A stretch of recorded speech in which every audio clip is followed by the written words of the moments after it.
નમસ્તે મિત્રો, સ્વાગત છે તમારું આપણી યુટ્યુબ ચેનલમાં। તો મિત્રો, આજના વિડીયોમાં આપણે વાત કરવાના છે કે 1 ફેબ્રુઆરીથી મિત્રો એટલે કે આજથી મિત્રો ઘણા બધા મોટા ફેરફાર કરવામાં આવ્યા છે। તો મિત્રો 5 મોટા ફેરફારો જે થયા છે તે મિત્રો આપણે વિગતવાર આ વિડીયોની અંદર વાત કરવાના છીએ।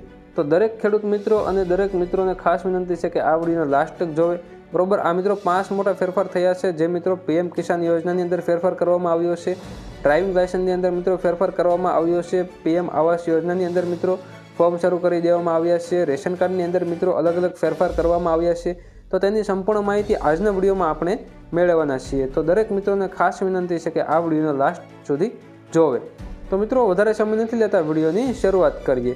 તે પહેલાં જો તમે અમારી યુટ્યુબ ચેનલની અંદર નવા હોય તો મિત્રો ચેનલને સબસ્ક્રાઈબ કરી બેલ નોટિફિકેશનને ઓન કરી દેજો અને આપણું વોટ્સએપ ગ્રુપ પણ બનાવેલું છે, ટેલિગ્રામ ચેનલ પણ બનાવેલી છે। બંનેની અંદર જોઈન થવા માટે વિડીયોના ડિસ્ક્રિપ્શનમાં તમને લિંક મળી જશે। તો મિત્રો, વધારે સમય નથી લેતા વિડીયોની શરૂઆત કરીએ। તો મિત્રો, સૌથી પહેલાં મિત્રો આપણે વાત કરીએ પ્રધાનમંત્રી આવાસ યોજના વિશે। પ્રધાનમંત્રી આવાસ યોજનાની અંદર મિત્રો 2025ની અંદર નવા ફોર્મ શરૂ કરી દેવામાં આવેલા છે। વાત કરીએ તો જે લોકોની પાસે પાકું મકાન નથી અથવા તો પાકું મકાન બનાવવા માગતા હોય તો તે તમામ ગરીબ લોકો માટે આ યોજના બહાર પાડવામાં આવેલી છે। જે લોકો પાસે પાકું મકાન ન હોય અને 3 લાખ કરતાં ઓછી આવક હોય, 3 લાખ કે 3 લાખ કરતાં ઓછી આવક ધરાવતા તમામ ગરીબ લોકો માટે આ યોજના બહાર પાડવામાં આવેલી છે અને તે લોકો જે છે તે અરજી કરી શકે છે। અને આ યોજનાની અંદર મિત્રો વાત કરીએ સહાયની અંદર વાત કરીએ તો 2.5 લાખ રૂપિયા તમને સહાય મળવા પાત્ર રહેશે। ત્યારબાદ મિત્રો આગળ વાત કરીએ તો અરજી તમે ઓનલાઈન પણ કરી શકો છો અને ઓફલાઈન પણ કરી શકો છો। ઓનલાઈન અરજી કરવા માટે મિત્રો તમારે પ્રધાનમંત્રી આવાસ યોજનાની ઓફિશિયલ વેબસાઇટમાં જવું પડશે અને ઓફલાઈન અરજી કરવા માટે તમારે નજીકના સીએસસી કેન્દ્રની મુલાકાત તમારે લેવી પડશે, નજીકના સીએસસી કેન્દ્રમાં તમારે જવું પડશે। ત્યારબાદ મિત્રો આગળ વાત કરીએ તો પીએમ કિસાન યોજના એટલે કે પ્રધાનમંત્રી કિસાન સન્માન નિધિ યોજનાની અંદર મિત્રો મોટો ફેરફાર કરી દેવામાં આવશે।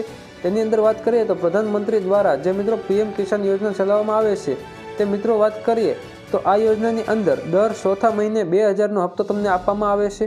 ટોટલ વાત કરીએ તો એક વર્ષની અંદર તમને 6000 રૂપિયા આપવામાં આવે છે, બરોબર। 6000 રૂપિયા એક વર્ષે તમને સહાય સ્વરૂપે દરેક બેંક ખાતાની અંદર, દરેક ખેડૂતોના ખાતાની અંદર તમને સહાય સ્વરૂપે આપવામાં આવે છે। વાત કરીએ તો ખેડૂત મિત્રો આ વર્ષે તમને જે દર વર્ષે તમને 6000ની સહાય આપવામાં આવે છે તેની અંદર વધારો થઈ શકે તેવી સંભાવના રહેલી છે। જે મિત્રો દર ચોથા મહિને 2000નો હપ્તો મળે છે તેને બદલે 4000નો હપ્તો મેળવવાનું સરકાર વિચારી રહ્યા છે। જે મિત્રો 2000નો હપ્તો તમને આપવામાં આવતો તે મિત્રો 4000 થઈ જાય તેવી મિત્રો શક્યતા રહેલી છે। એમ મિત્રો વર્ષે તમને 6000 રૂપિયા મળતા તેની બદલે તમને 12000 રૂપિયા જે છે તે આપવામાં આવે તેવી મિત્રો શક્યતા રહેલી છે। આગળ વાત કરીએ તો મિત્રો આ યોજનાની અંદર જો તમારે ફોર્મ ભરવું હોય, બરોબર, ફોર્મ ભરવા માગતા હોય તો તમે નજીકના સીએસસી કેન્દ્રની મુલાકાત લઈ શકો છો। ત્યારબાદ મિત્રો આગળ વાત કરીએ તો ડ્રાઇવિંગ લાયસન્સની અંદર મોટો ફેરફાર કરી દેવામાં આવ્યો છે। વાત કરીએ તો મિત્રો ડ્રાઇવિંગ લાયસન્સની અંદર આ 1 ફેબ્રુઆરીથી મોટો ફેરફાર થયો છે। વાત કરીએ તો જે પહેલાં તમારે આઈટીઆઈની અંદર પરીક્ષા લેવાતી હતી, બરોબર, તે પરીક્ષા હવે તમે ઘરે બેઠા દઈ શકશો। હવે તમારે આઈટીઆઈ પરીક્ષા દેવા જવાની જરૂર નહીં પડે। હવે તમે ઘરે બેઠા પણ એક્ઝામ એટલે કે મિત્રો પરીક્ષા દઈ શકશો અને આ પરીક્ષાની અંદર મિત્રો 15 માર્કની હશે, બરોબર। આ પરીક્ષા જે છે તે 15 માર્કની આવે છે, 15 MCQ આવે છે। 15 MCQમાંથી તમારે 9 MCQ સાચા પડે એટલે મિત્રો તમે પાસ ગણાશો અને મિત્રો તમારું લર્નિંગ લાયસન્સ જે છે તે તમે ડાઉનલોડ કરી શકશો। અને મિત્રો વધુ માહિતી માટે તમે આરટીઓની વેબસાઇટની મુલાકાત લઈ શકો છો। ત્યારબાદ મિત્રો આગળ વાત કરીએ તો રેશન કાર્ડ ધારકો માટે મોટા સમાચાર આવી ગયા છે। વાત કરીએ તો મિત્રો રેશન કાર્ડ ધારકો માટે મોટા સમાચાર આવ્યા છે। વાત કરીએ તો આ મહિનાની અંદર જો તમે હજુ સુધી ઈ-કેવાયસી ન કરાવ્યું હોય તો રેશન કાર્ડની અંદર ઈ-કેવાયસી કરાવવું ફરજિયાત છે।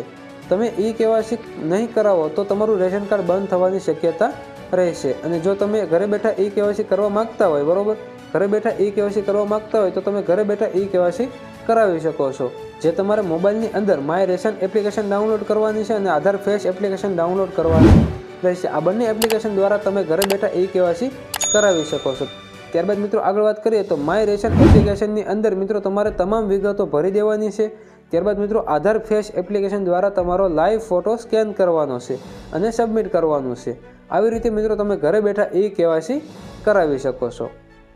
ત્યારબાદ મિત્રો હવે આપણે આગળ વાત કરીએ તો પીએમ કિસાન સન્માન નિધિ યોજનાનો આવનારો હપ્તો ક્યારે આવશે તો તેની અંદર વાત કરીએ તો પીએમ કિસાન સન્માન નિધિ યોજનાનો 19મો હપ્તો મિત્રો આજે આવનારો હપ્તો છે તે મિત્રો 19મો હપ્તો છે, બરોબર। 19મો હપ્તો હવે બેંક ખાતાની અંદર ક્યારે આવશે તો તેની અંદર વાત કરીએ તો પીએમ કિસાન સન્માન નિધિ યોજનાનો 19મો હપ્તો આ મહિનાની અંદર એટલે કે આ ફેબ્રુઆરી મહિનાની અંદર જાહેર કરી દેવામાં આવશે, જેની દરેક ખેડૂત મિત્રોએ ખાસ નોંધ લેવાની રહેશે. અને મિત્રો 19મો હપ્તો ન આવે તો મિત્રો જો તમે KYC નહીં કરાવ્યું હોય બરોબર તો તમારે 19મો હપ્તો તમારા બેંક એકાઉન્ટ ખાતાની અંદર નહીં આવે બરોબર, બેંક ખાતાની અંદર જમા નહીં થાય. તો મિત્રો તમારે KYC કરાવવું ફરજિયાત છે. KYC મિત્રો બે પ્રકારના હોઈ શકે છે. એક મિત્રો બેંકે જઈને કરાવવાનું હોય છે, કરાવવું પડે છે, અને મિત્રો એક તમે ઘરે બેઠા ઓનલાઈન કરી શકો છો બરોબર. આ બે પ્રકારના તમારે KYC કરાવવા ફરજિયાત છે.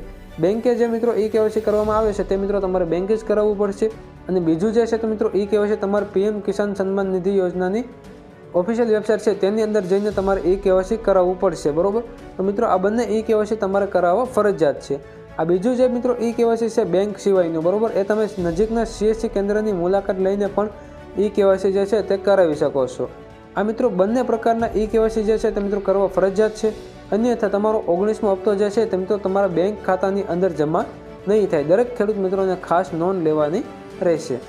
તો મિત્રો આ હતા ફેબ્રુઆરી મહિનાની અંદર 5 મોટા ફેરફારો થવાના છે. તો મિત્રો તમને સંપૂર્ણ માહિતી મળી ગઈ છે. હજી તમને કોઈ પણ પ્રશ્ન હોય તો તમે મને કોમેન્ટ બોક્સમાં જણાવી શકો છો. અને મિત્રો આપણું વોટ્સએપ ગ્રુપ પણ બનાવેલું છે, ટેલિગ્રામ ચેનલ પણ બનાવેલું છે. બંનેની લિંક તમને વિડીયોના ડિસ્ક્રિપ્શનમાં મળી જશે. અને મિત્રો ચેનલમાં નવા હોય તો ચેનલને સબસ્ક્રાઈબ કરવાનું ના ભૂલતા.